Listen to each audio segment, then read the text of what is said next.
November 23rd dawns perfect, and Jared Mills is on stand to enjoy the beautiful morning.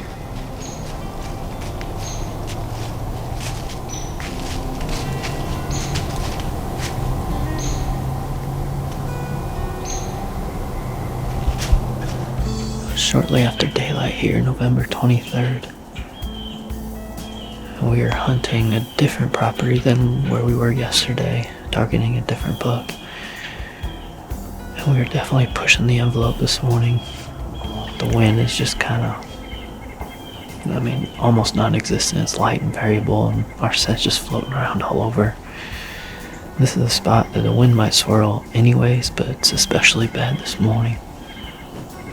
I was hoping to get some thermal help, but it stayed cloudy, and the temperature really hasn't changed at all. We're really targeting just one buck in here this morning. I know he's been in this area within the last week and a half. Probably haven't checked cameras that recently. But he was over here on the scrape, just to my right. Hopefully we can lay our eyes on him. I have not ever seen him in person, just trail cam pictures. But the deer are moving right now.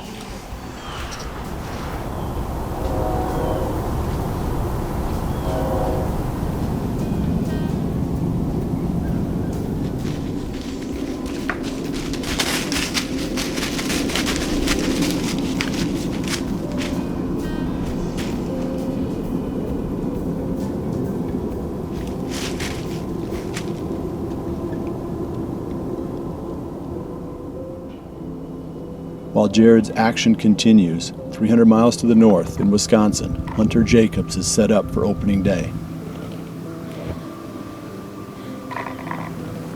Well, it's about 50 minutes after the opening of the gun season for Wisconsin, and I've already had a decent morning for where I am. I'm sitting out in this swamp area, and it's really easy to hear the deer coming. I saw one pop out, so I decided to put the binocs up on it, and it was actually a decent buck. I don't know if he was a shooter or not. I'm gonna kind of look back at the video to see what he was and really debate, but he ended up walking back with all the does and another buck, and he walked back south even further. I gave a couple of grunts, and there was nothing really came towards me. So far it's turning out to be a pretty nice day, so keep on sitting and hopefully we can shoot some.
That is the quickest gun season I've ever had.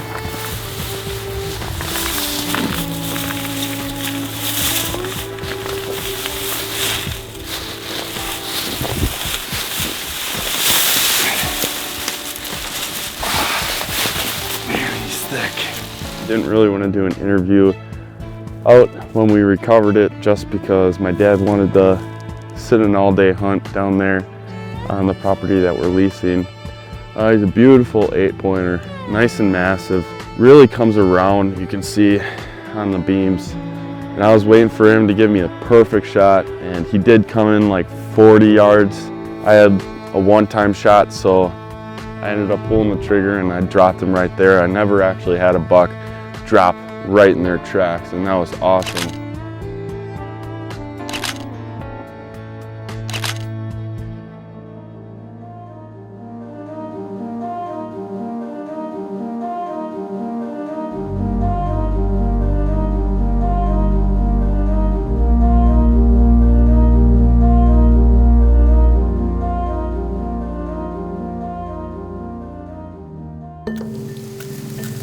That evening, Jared is back after the 10-pointer he saw the evening before.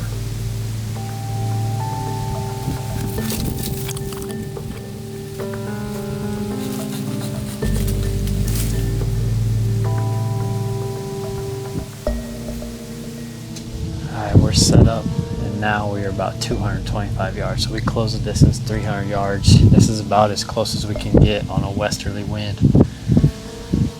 I don't love the setup. I'm hoping we can lay eyes on them again.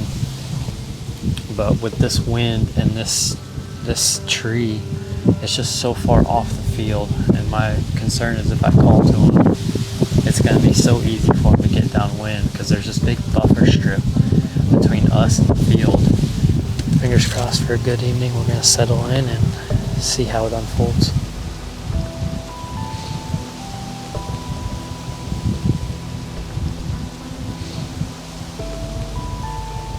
While Jared waits for the buck to step out, 150 miles to the southeast, Owen Riegler is back at the farm for a few days of hunting. Alright, well, the interesting thing about this hunt is they just finished combining this, so it'll be interesting to see if it affects deer movement out here in this corn, if it moved everything clear off, or if they come right back out. That's the question. We're gonna go find out. Let's go.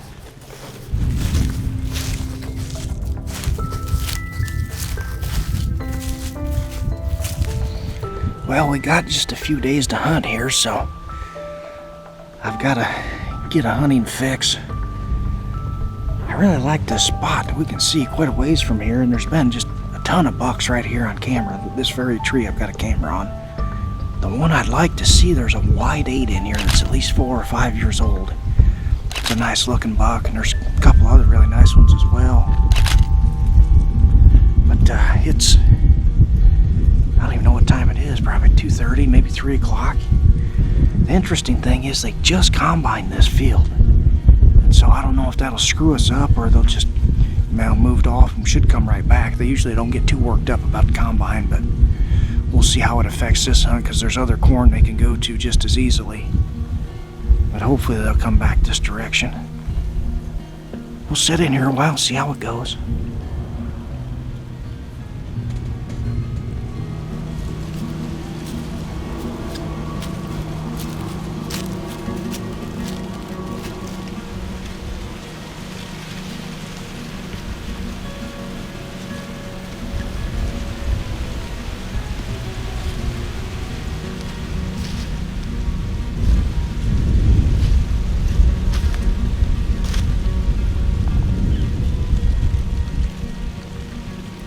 While Owen waits for the movement to pick up, Jared Mills remains alert for the big 10-pointer.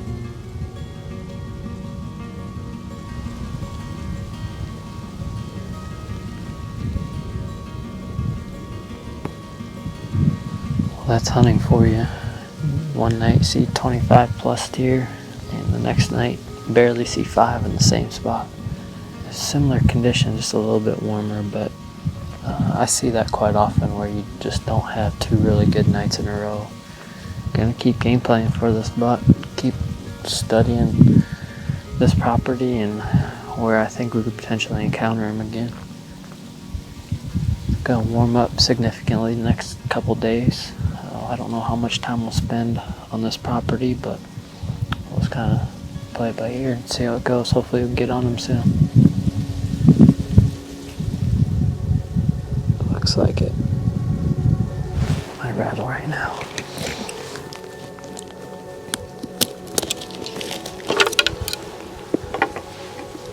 Alright, you ready?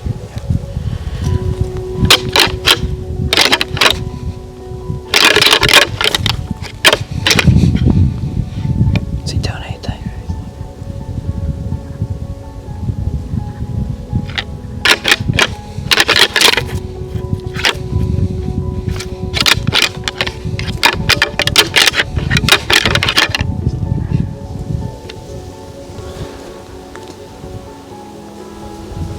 Gosh, he's gonna go that way, dude.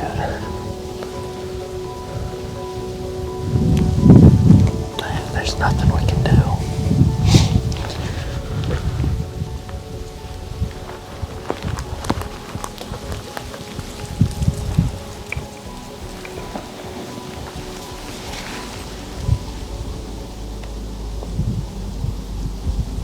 Well, you guys saw what happened after that final interview. He came out with a group of does, and I called to him, and it kills me because I knew better. I knew I should not have called to that deer in that spot. I couldn't not try it. Those bucks are so callable right now when they're not paired with a doe. And of course, called to him, he comes in, he does exactly what I expected, and we could not get a shot. I don't think he got within even 80 yards. That buffer strip that I was talking about pushed him back even further out into the field. It's going to be warm the next couple days, but I'm going to keep trying to figure out how I can get on this deer. It's another challenging property to hunt because there's not a lot of options, a lot of open cover, so potentially hunting on the ground is an option. But we'll see. It's another exciting cat and mouse game, and we'll see if we can get it done on this deer.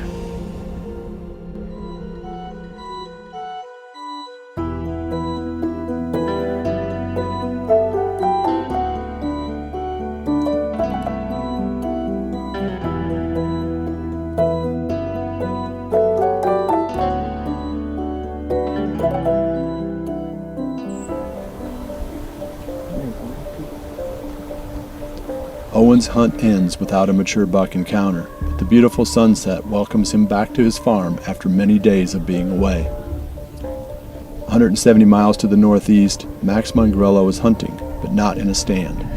Well, if I look like I just saw a ghost, it's because I just saw a giant deer. Today is November the 23rd. It's just after dark here. I wasn't able to get out and hunt today. I just had a lot of videos to catch up on, editing. But what I did do is get out the last hour and drive on the north end of the public property that me and Josh have been hunting.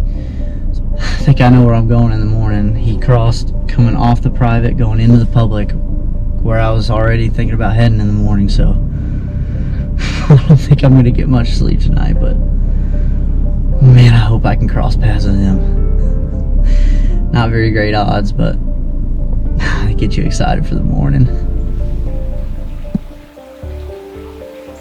Alright, well, here we are, November 24th. I'm self-filming today because Grant is out with Jared and Jake is out with Mike, so I'm kind of sending it. There could be absolutely nothing in here, or he could be in here, who knows, but I'm going to sit late into the morning and then get down and maybe readjust and get back in, so I'm going to be after it all day.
think there are even words for moments like that.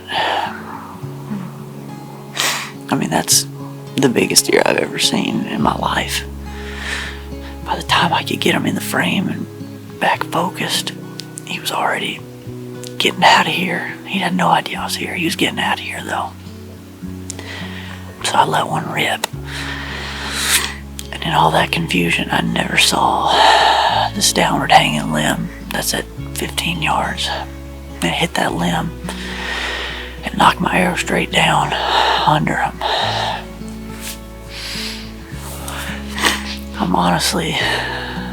I'm tore up for sure, but I'm so thankful that did not hit that deer. I mean, I'd have been sick.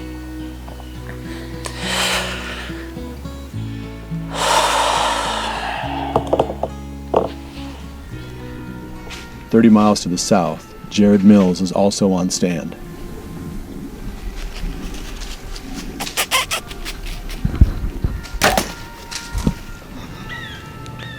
It's the morning of November 24th, and Grant and I made the drive to the project farm this morning. I had a turkey shortly after we got set up, had that hen come running in right down to us, so she's laying dead right there in the path. We both have our bows set up, so essentially if a doe comes on the front side of the tree, Grant's up to bat, and on the back side, I'll be shooting. We're deep in the hardwoods, so we should see movement most of the morning.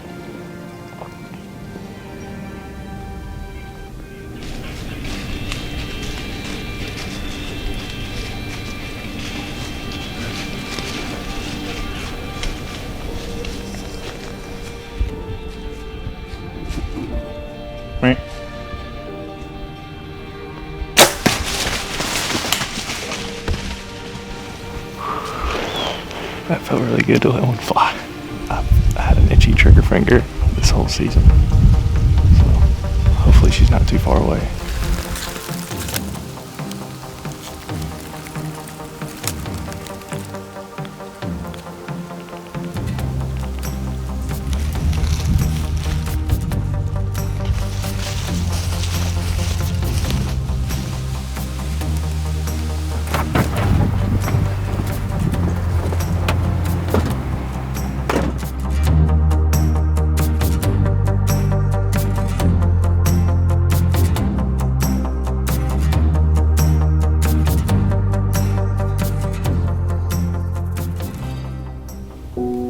Also in eastern Iowa, Caleb Greiner chooses to hunt a food source with lots of visibility.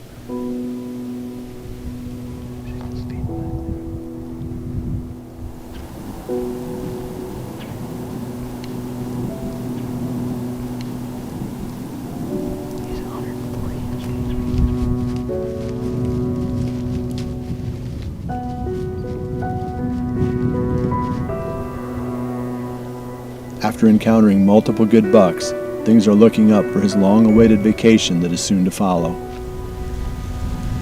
As Owen Riegler's hunting time winds down, he decides on his next move. Jared Mills is quickly building history with the Big Ten. Max Mongrello got the chance he dreamed of for years, but watched it painfully slip through his fingers. Now with a few days remaining, the hope of redemption fills his every thought. As the number of does in estrus drops to near zero, those bucks still engaged in the rut are traveling further than they normally would in their search. In just a few more days, they will shut it down completely for another year. But those days do create a prime opportunity to see a buck you haven't seen before. With only minutes left in the big game, playing it safe isn't an option. Now we push the envelope. There's nothing to lose, because it will be a long time until we are once again chasing November.